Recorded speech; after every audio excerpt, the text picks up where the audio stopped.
This channel does not promote any violent, harmful, or illegal activities. All content provided by this channel is meant for an educational purpose only. সস্তায় পাবেন এবার সোনা। হ্যাঁ, সোনা হচ্ছে প্রত্যেকটা পরিবারের কাছে একটা আবেগ।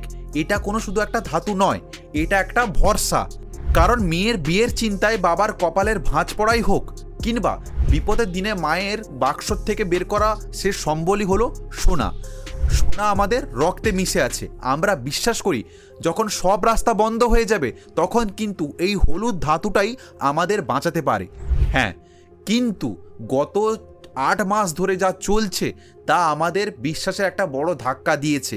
হ্যাঁ, বিশেষ করে মধ্যবিত্তদের।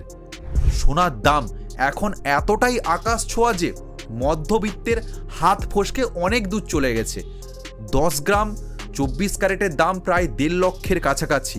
হ্যাঁ, ভাবা যায় মাত্র কয়েক মাস আগেও আমরা ভাবতাম 1 ভরি সোনা কিনবো, আর আজ সেখানে 1 গ্রাম কিনতে গিয়েও আমাদের দুবার ভাবতে হচ্ছে। জুয়েলারি বা গয়নার দোকান ফাঁকা। যারা সোনা কিনবেন তাদের চোখে মুখে একটা বড় হতাশা। দেখুন, এখানে যে সোনার দামগুলো বলবো সেগুলো হয়তো দাম 19-20 হতে পারে, কারণ আমি আজকের ডেটে ভিডিও বানাচ্ছি। আজকের ডেটের দাম আপনি 2-3 মাস পরে বা 2 দিন পরেও দেখলে কিন্তু দাম 19-20 হতেই পারে। ঠিক আছে, দেখুন, যেটা আপনাদের মেন কথা বলা সেটা হলো কি, এখনই এমন একটা নতুন খবর মার্কেটে এসছে বা খবরটা এলো এই যে সরকার নতুন নিয়ম এনেছে। এবার সোনা পাওয়া যাবে মাত্র 50,000 টাকার কাছাকাছি দামেও।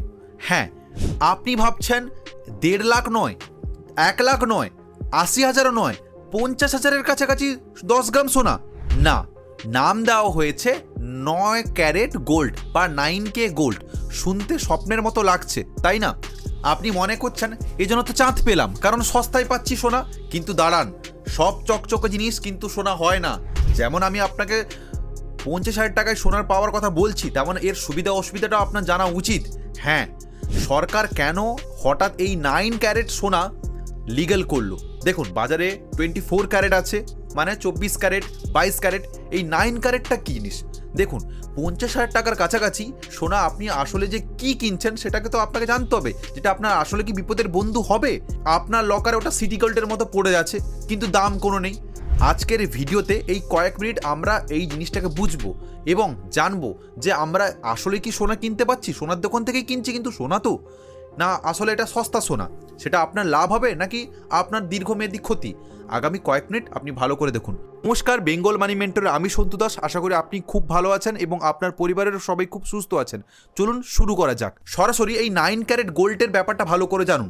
আমাদের বুঝতে হবে এই পরিস্থিতিটা তৈরি হলো কেন। কারণ হঠাৎ 18 ক্যারেট বা হঠাৎ 14 ক্যারেট কিংবা 9 ক্যারেটের প্রয়োজন পড়ল। দেখুন, এর উত্তর লুকিয়ে আছে অর্থনীতি বা ইকোনমিক্সের পাতায়। গত 1 বছর জুড়ে বিশ্বযুদ্ধ, এক অস্থিরতা এবং দামের অনেকটাই হেরফের, মানে মুদ্রাস্ফীতি, প্রায় সোনার দাম অনেক পার্সেন্টই বেড়েছে। সাধারণ মানুষরা সোনার দোকান থেকে মুখ ফিরিয়ে নিচ্ছেন। Indian bullion and jewellers association তথ্য বলছে, লাস্ট বছরের আপডেটে উৎসবের মরশুমে সোনার বিক্রি অনেকটাই কমে গেছে, যেটা ভাবনার বাইরে। স্বাভাবিক, মানুষের হাতে টাকা এত তো নেই যে এত কিনবে। সোনার দোকানদাররা ব্যবসা টিকাতে পারছেন না, কারিগররা কাজ পাচ্ছেন না। এই ইন্ডাস্ট্রিকে বাঁচানোর জন্য একটা বুস্ট ডোজ হিসেবে সরকার কিছু পদক্ষেপ নিয়েছে।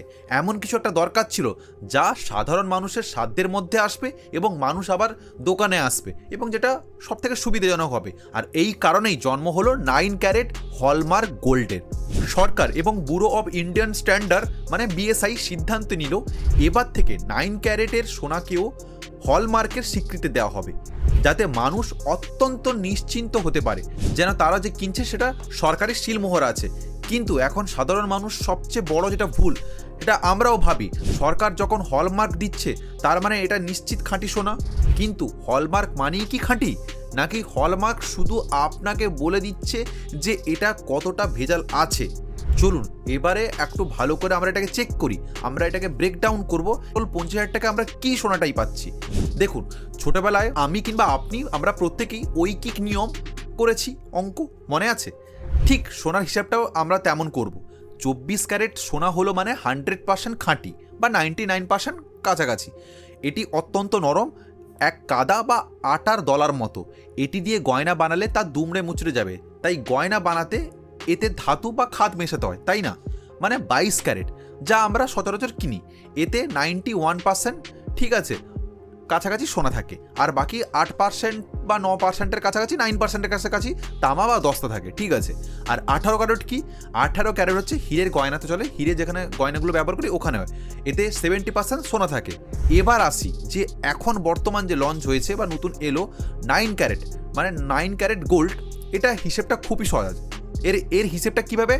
9 ক্যারেটকে যদি 24 দিয়ে ভাগ করুন, তাহলে 9 ভাজিতক 24 মানে 0.37%। মানে এটা হলো আপনি যে 9 ক্যারেট গয়না কিনেছেন তার মধ্যে আসল সোনা আছে মাত্র 37.5%, আর বাকিটা 65.5% ওটা হলো খাত, মানে তামা, দস্তা, নিকেল, রূপা। এবার একটু থামুন, ভাবুন, আপনি 10 গ্রামের ওজন একটা হার কিনলেন, তার মধ্যে 6 গ্রামের বেশিও অংশ কিন্তু সোনা নয়। আপনি সোনার নামে আসলে 6 গ্রাম তামা আর দস্তা কিনলেন। এটা কি আদৌ কি সোনার গয়না বলা উচিত? আপনার কি মনে হয়? আপনি কমেন্ট করে জানান। নাকি সোনা মেশানো ধাতু গলানো একটা বলা উচিত? এখানে কিন্তু আপনাকে একটু বুঝতে হবে। আপনি কি কখনো লক্ষ্য করেছেন আপেল যদি কেটে কিছুক্ষণ রেখে দেওয়া হয় খালি, দেখবেন একটা লালচে রং হয়ে যায়, তাই না?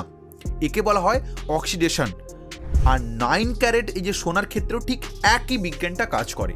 যেহেতু এই গয়না 60%-এর বেশিও অন্য ধাতু বিশেষ করে তামা মেশানো থাকে, তাই এটা বাতাস অক্সিজেনের সাথে আমাদের শরীরের ঘামের সাথেও দ্রুত বিক্রিয়া করে ফেলে।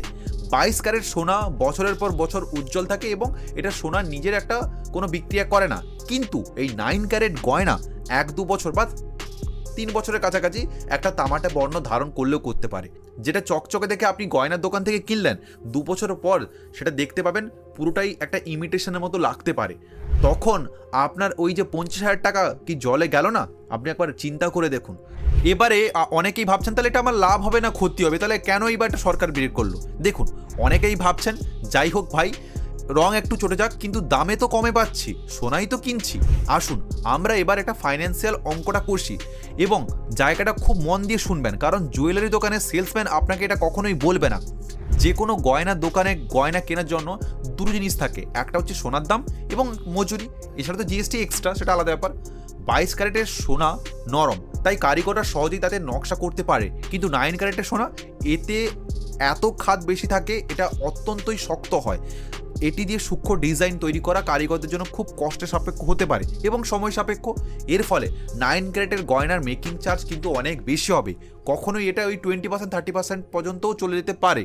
তাই কারণে আমি আপনাকে একটা কথা বলছি, এটা ডিসক্লেমার, বাজার দর কিন্তু পরিবর্তনশীল হতে পারে। এটা শুধুমাত্র আমি আপনাকে বোঝানোর জন্য একটা উদাহরণ দিচ্ছি।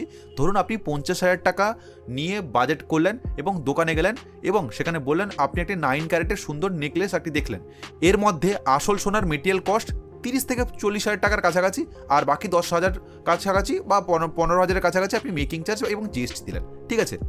এখন কল্পনা করুন 3 বছর পর আপনার টাকার দরকার হলো, আপনি সেই নেকলেস বিক্রি করতে গেলেন, কি ঘটবে? 1 নম্বর, making charge vanish. Making charge কিন্তু ভ্যানিস। আপনি প্রথমেই যে 15,000 টাকা মজুরি দিয়েছেন সেটা পুরো কিন্তু গেল, ঠিক আছে। দোকানদার ওটা ফেরত দেবে না। এবং গলানোর খরচ, যেহেতু এতে খাত বেশি, সোনা গলিয়ে খাঁটি সোনা বের করা খুবই কঠিন এবং ব্যয় সাপেক্ষ, তাই রিফাইনিং চার্জ আর টাকাও কাটা যাবে। এবং 3 নম্বর কি? Resale value. অনেক দোকানদার হয়তো 9 ক্যারেট সোনা কিনতে চাইবে না, কারণ রিসেল মার্কেটে এখনও এটা তৈরি হয়নি, ঠিক আছে। তো এই জিনিসগুলো আপনাকে ভাবতে হবে। সব মিলিয়ে 50,000 টাকা আপনি দিয়ে আপনি হয়তো 25,000-30,000 টাকা পেলেন, মানে আপনার মূলধন ক্যাপিটালে প্রায় অর্ধেক কমে গেল। এবার অন্যদিকে 22 ক্যারেটের সোনা গোল্ড কয়েন যদি কিনতেন, সেখানে মেকিং চার্জ কম এবং বিক্রি আপনার সোনার দামের তুলনায় অনেকই আপনি ফেরত পেতে পারেন, মানে সেটা তখন যদি বাড়ে, ঠিক আছে। মানে 22 ক্যারেট হলো সোনা হলো অ্যাসেট, 9 ক্যারেট সোনা হলো কনজিউমার গুডস, মানে আপনি ব্যবহারের জন্য বা কাউকে গিফট দেওয়ার জন্য বা কিছু, আমি বলছি জাস্ট উদাহরণস্বরূপ, এটা আপনাকে ব্যবহার করতে পারেন। মানে অনেকটা সেই দামি জুতো ব্যবহার করার মতো বা দামি শাড়ি কিংবা দামি কোনো জিনিস ব্যবহার করার মতো, সেটা সময়ের সঙ্গে সঙ্গে কিন্তু এটা ডেপ্রিসিয়েশন হচ্ছে, ঠিক আছে। তাহলে আজকের এখানে কি সিদ্ধান্ত আমি নিতে পারি একজন সাধারণ মানুষ হিসেবে, আমি কি করতে পারি বা আপনার কি করা উচিত? 9 ক্যারেট সোনা একদম ফেলনা নয়, আমি কিনতেও কিনবেন না আমি তাও না বলছি না। প্রত্যেকটা জিনিসের একটা নির্দিষ্ট উপকারিতাও আছে এবং তার অপকারিতাও আছে, ঠিক আছে। আপনাকে বুঝতে হবে আপনি কোন ক্যাটাগরিতে এটা আপনি ব্যবহার করতে চাইছেন। দেখুন 9 ক্যারেট সোনা কাদের জন্য ভালো হতে পারে? 1 নম্বর, ফ্যাশন প্রেমী। যদি এমন কেউ থাকেন যে শুধু গয়না জমাতে চান বা গয়না পরতে চান বা একটু শো আপ করতে চান, রোজ অফিসে যাচ্ছেন, পার্টিতে যাচ্ছেন, হালকা একটা ডিজাইনের গয়না দরকার, যেটা হারিয়ে গেলে বা ছিঁড়ে গেলে বা পড়ে গেলে বা কিছু অসুবিধা হবে না, তাহলে ওটা আপনি দেখতে পারেন। গিফটিংয়ের জন্য আত্মীয়দের আছে অনেক দূরসম্পর্কের আত্মীয়, বাজেট কম একটা ছোটো করে কিছু দিতে চাইছেন, সোনা চাইছেন, তো আপনি এটা দেখলেও দেখতে পারেন, বা এটাও কিন্তু করা উচিত নয়, ঠিক আছে। আর নিরাপত্তার ক্ষেত্রে আজকাল প্রচুর পরিমাণে দেখবেন যে ছিনতাই বেড়ে গেছে, তাই কারণে 22 ক্যারেটটা আপনি লকারে রাখতে পারেন ডেলি ইউজের জন্য, এতে আপনার মানও থাকবে, আপনি নিজের স্ট্যাটাসও বজায় রাখতে পারবেন। আপনি 9 ক্যারেটটা দেখতে পারেন, এটা একটা বুদ্ধিমানের কাজ হতে পারে। কিন্তু সাবধান, যদি আপনার উদ্দেশ্য হয় সঞ্চয়, যদি আপনি ভাবেন মেয়ের বিয়ের জন্য একটুখানি করে জমাই, তাহলে 9 ক্যারেটে হাত দেবেন না, প্লিজ দূরে থাকুন। 10 বছর পর এর ভ্যালু আপনাকে কাটাতে পারে। এর চেয়ে বরং আপনি গোল্ড কয়েন কিংবা আপনি গোল্ড ইটিএফ আপনি দেখতে পারেন, যেখানে সোনা না কিনে আপনি সোনার দামেরও কিন্তু সুযোগ পাবেন, যেখানে কোনো জিএসটি লাগবে না এবং মেকিং চার্জও লাগবে না। হ্যাঁ, গোল্ড ইটিএফে কিন্তু এটা সুবিধা, আর আপনি অনেক সস্তাতেও কিনতে পারবেন সরকারি সুবিধার্থে। যদি আপনি জানতে চান তাহলে লিখে দিন গোল্ড ইটিএফ, বা এই ভিডিওটা ক্লিক করে দেখতে পারেন, এখানে আমি সব কিছু বুঝিয়েছি, ঠিক আছে। তো আমি আপনাদের একটাই কথা বলতে চাই সবার শেষে, সোনা আমাদের কাছে একটা শুধু ধাতু নয়, এটা প্রজন্মের পর প্রজন্ম বয়ে থাকাটা ঐতিহ্য। তাই এই 50,000-এর 9 ক্যারেটের ওঝাতে মাতবেন না। দেখুন, সরকার এনেছে, আমার জানানোর কথা আমি আপনাদের জানিয়েছি, ঠিক আছে। আমার কাজ ছিল আপনাকে সমস্ত দিকটাই দেখানো, এর ভালো দিকটা এবং খারাপ দিকটা। সিদ্ধান্ত নেওয়ার দায়িত্ব কিন্তু আপনার কি মনে হয়, কারোর বিয়েতে কি 9 ক্যারেটের সোনা গিফট করলে সেটা কি সম্মানের হবে, বা এটা কি উচিত, বা আপনার মতামত কি সরকার যেটাকে পাস করালো? আপনি কমেন্টে আপনি জানান আপনার সুচিন্তিত মতামত, আমরা কমেন্টে পড়বো এবং আমরা সবাই আপনার কাছ থেকে কিছু জিনিস শিখবো, ঠিক আছে। আর হ্যাঁ, যদি ভিডিওটি আপনার ভালো লেগে থাকে তাহলে ভিডিওটা এক্ষুনি শেয়ার করুন। আর যারা অনেকজন গয়নার জন্য মাতোয়ারা হয়ে থাকেন, গয়না কিনবো সোনা গয়না, তাদেরকে আপনি এই ভিডিওটা পাঠাতে একদমই ভুলবেন না, আপনার হোয়াটসঅ্যাপের মাধ্যমে আপনার পরিবারের সকলের মা, বোন এবং দিদিদের এবং আপনাদের বন্ধুদের। দেখুন, এটা জানলে কিন্তু অনেকেরই জ্ঞান বাড়বে, আর জ্ঞান বাড়লে কম ঠকবেন। আর হ্যাঁ, এটা কিন্তু দেখে নেবেন, গ্রামের দোকানদার থেকে যারা গয়না বানাচ্ছে তারা কিন্তু এই 9 ক্যারেটও দিয়ে দিতে পারে, তাই কারণে সচেতন থাকুন। আর আমি আপনাকে গোল্ড ইটিএফের ব্যাপারে জানতে হলে এই যে স্ক্রিনে ভিডিও দেখতে পাচ্ছেন, এটা আপনি দেখতে পারবেন, সরকারি সুবিধাতে আপনি কিনতে পারেন, এখানে আপনার সঙ্গে কথা হচ্ছে। ভালো থাকবেন, সুস্থ থাকবেন, নমস্কার।